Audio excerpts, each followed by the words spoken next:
بسم الله الرحمن الرحيم. الحمد لله رب العالمين والصلاة والسلام على سيد الأنبياء والمرسلين وعلى آله وصحبه أجمعين. أما بعد. الحمدللہ آج مرکزی رابطہ ائمہ مساجد جموں و کشمیر کے زیر اہتمام ایک کانفرنس کا انعقاد کیا گیا اور جس میں چند اہم موضوعات پہ جو حضرات ائمہ کرام نے اپنی آرائیں پیش کی ہیں اور اس کے متعلق چند گزارشات عرض کرنی ہیں. سب سے پہلے ہم امت مسلمہ کو رمضان المبارک کی آمد پہ اپنی طرف سے پورے ائمہ کی طرف سے مبارکباد پیش کرتے ہیں. اللہ کرے کہ رمضان مبارک ہم سب کے لیے امن اور خوشحالی کا پیغام لے کے آئے اور ہم سب کو اللہ پاک اس رمضان کی قدر کرنے کی توفیق عطا فرمائے.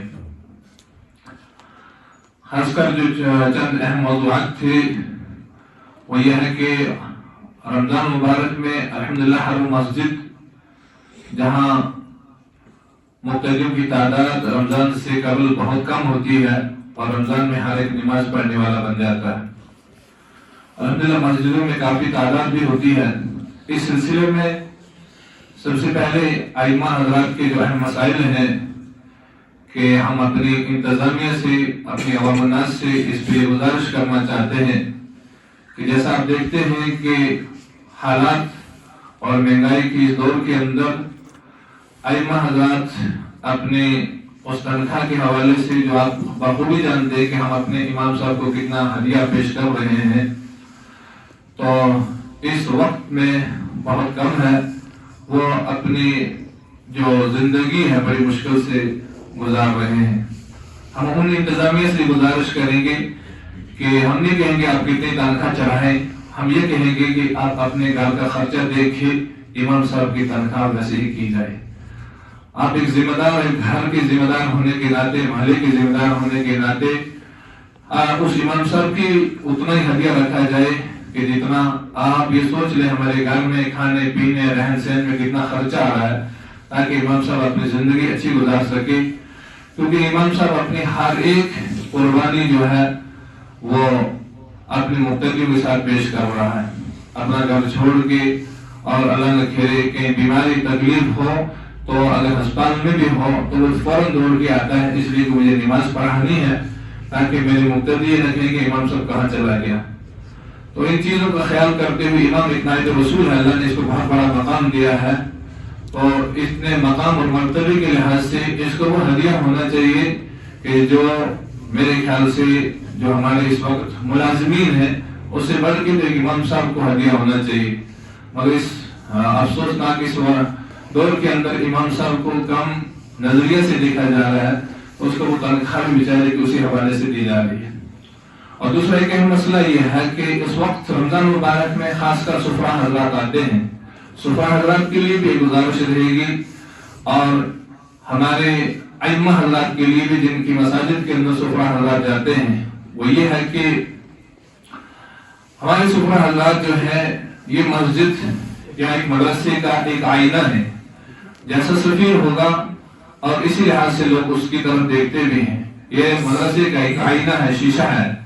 لہذا ان کو سب سے پہلے اپنے دیانت اور امانت داری کا ثبوت دینا ہوگا کیونکہ بہت ساری شکایت جو موصول ہوئی ہیں سفیر تو ایک مدرسے کا ہے مگر چندہ دوسرے مدرسے کے نام پہ کر رہا ہے. اس سے پہلے بھی مجھے ایک ساتھی نے فون کیا کہ میرے مدرسے کی رسید تو میرے کی ہے مگر نام کسی اور کا دے کے وہ چندہ کر رہا ہے. تو اس طریقے سے بہت ساری شکایتیں جو ہیں موصول ہوتی رہتی ہیں. میں اپنے ان مدارس کے بڑے ذمہ داران سے گزارش کروں گا جو تصدیق نامہ اجرا کرتے ہیں وہ ان کو اچھی طریقے سے تصدیقوں کو دیکھ کے پوری جانچ کر کے پھر انہیں تصدیق اجرا کریں کون اس کا لائق اور مستحق ہے. بہت سارے ایسے حضرات ہوتے ہیں ہمارے ائمہ حضرات کے اعلان پہ بھروسہ کر لیتے ہیں کہ وہ زکوٰۃ صدقات خیرات دیتے ہیں مدرسے کے لیے مگر وہ کہاں جاتا ہے. اس حوالے سے ہم سب کو اس پہ فکر لینی پڑے گی. ائمہ حضرات سے گزارش رہے گی سب سے پہلے ہمارے یہاں رابطہ مدارس اسلامیہ ہے ان کی تصدیق ہی کافی تھی اور بعض جو ایسے مدارس والے ہیں جو باہر سے آتے ہیں، یعنی جموں کشمیر سے چھوڑ کے باہر سے جو آتے ہیں، تو ان سفراء حضرات سے بھی گزارش رہے گی کہ وہ یہاں جموں کشمیر کے کسی مستند ادارے سے جو ہے وہ تصدیق لے لیں تاکہ عوام میں ان کے لیے سہولیت ہو سکے۔ بہت سارے حضرات جو ہے باہر سے آتے ہیں۔ اور ایک اور مسئلہ ہے، اکثر کل شام سے بہت سارے فون آئے ہیں، وہ ہے بنات کا۔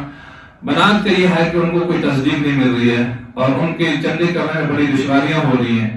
تو بنات کے مدارس والوں سے ہم یہ گزارش کریں گے کہ آپ کسی اپنے قریبی جو ایسا ادارہ ہو یا کوئی ایسا مستند عالم ہو جس کے پاس آپ کے کوئی تصدیق دے سکے، تو آپ ان کی تصدیق لے کے اپنا چندہ کر سکتے ہیں۔ اور ہمارے جو بڑے مدارس والے ہیں، میں ان سے بھی گزارش کروں گا کہ ان کے مدارس کی جانچ کرنے کے بعد انہیں بھی تصدیق دی جائے تاکہ یہ بخوبی اپنے ہمارے ان خواتین، ان بچوں کو دینی تعلیم جو ہے وہ جاری رکھ سکیں۔ اور تیسرا مسئلہ یہ ہے، وہ یہ ہے کہ الحمدللہ ہماری انتظامیہ اور ہماری مقتدی حضرات جو رمضان مبارک گزرنے کے بعد ہمارے ائمہ حضرات کو ہدیہ پیش کرتے ہیں، الحمدللہ وہ حضرات بھی ہیں جو دل کھول کے ہدیہ دیتے ہیں۔ ہم یہ کہیں گے کہ رمضان مبارک جس طرح آپ لوگ باقی کاموں میں اپنا پیسہ خرچ کرتے ہیں، تو اس طریقے سے آپ رمضان مبارک میں اپنے امام صاحب کو بالکل دل کھول کے ہدیہ دیں، اور یہ ہدیہ دینا بھی نبی علیہ السلام کی سنت ہے۔ تو بہترین ہدیہ دیں تاکہ آپ کا امام صاحب جو ہے آپ سے خوش رہے۔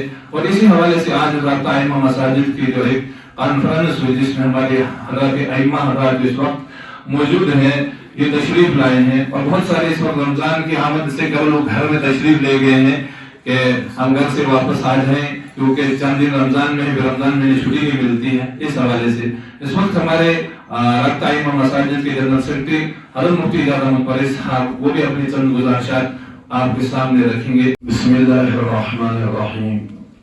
جو باتیں آنی چاہیے تھی وہ ساری باتیں آئی، تو میں نہیں سمجھتا اب اس میں طول دینے کی ضرورت ہے۔ بس میں ادباً اور احتراماً اپنے امت مسلمہ سے گزارش کروں گا کہ ہر ایک مسلمان اس چیز کا خیال رکھے کہ ہمارے یہاں بستی میں سب سے اعلیٰ اور مقتدر اور محترم اور قابل عزت چیزیں مساجد ہے، اور ان مساجد میں نماز پڑھانے والے ہمارے ائمہ کرام حفاظ ہے، علماء ہوتے ہیں۔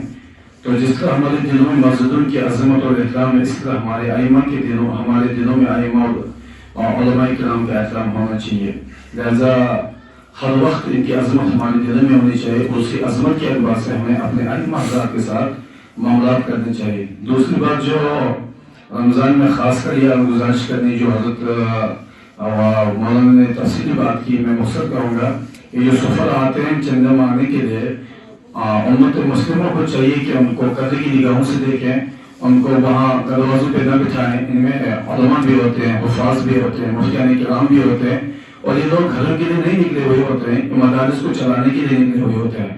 اگر مدرسے نہیں رہیں گے تو ہمارے اسلام بھی باقی نہیں رہ سکتا ہے۔ اللہ تعالیٰ نے اس دور حاضر میں اسلام کو باقی رکھنے کے لیے جو صورت پیدا کی وہی ہے اس مدارس اسلامیہ۔ لہذا جو بھی صحیح مدارس اسلامیہ ان کی بھرپور ان کا تعاون کیا جائے، ان کی امداد کی جائے تاکہ ہمارے یہاں مدارس سے بچے تیار ہو کے دین کی اشاعت کریں، اور یہ سفرات ہوتا ہے انہیں قدر کی نگاہوں سے دیکھیں، انہیں اچھی طرح بٹھائیں، اور جو آپ کو گزارش ہے ان کو دیا کریں۔ اور تیسری بات جو گزارش کی گئی ہے ائمہ حضرات کے بارے میں جو بات بتائی گئی، تو وہ بس یہی جو پہلے کی کہ بڑی محبت کی نگاہوں سے انہیں دیکھیں تاکہ یہی ائمہ حضرات اپنے بچوں کو بھی تیار کریں گے، ہمارے بچوں کو بھی تیار کریں گے۔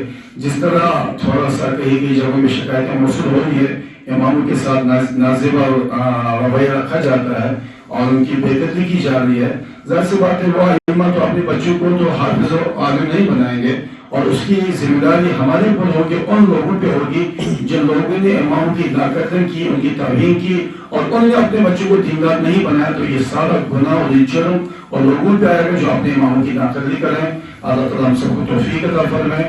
اور یہ رمضان جو آ رہا ہے یہ ہمارے باعث رحمت ثابت ہو، باعث برکت ہے ثابت ہو، تو ہمیں چاہیے کہ رمضان کوئی لمحہ ہم ضائع نہ کریں، ہم اپنے کاموں میں لگ جائیں، مگر زبان ہماری جاری ہو، ذکر اللہ میں اللہ کی یاد میں ہم سب کو اللہ تعالیٰ توفیق دے کہ ہم رمضان کی بھرپور قدر کریں اور رمضان کو وصول کرنے کی کوشش کریں. اور امت مسلمہ سے یہ بھی گزارش ہے کہ ماہ مقدس ہے اور اس ماہ مقدس و قرآن کریم کے ساتھ ایک عظیم نسبت ہے اور خود جناب رسول کریم علیہ السلام اس کا اہتمام فرماتے تھے. حضرت جبریل امین علیہ السلام آتے تھے اور قرآن کریم کا دور ہوتا تھا.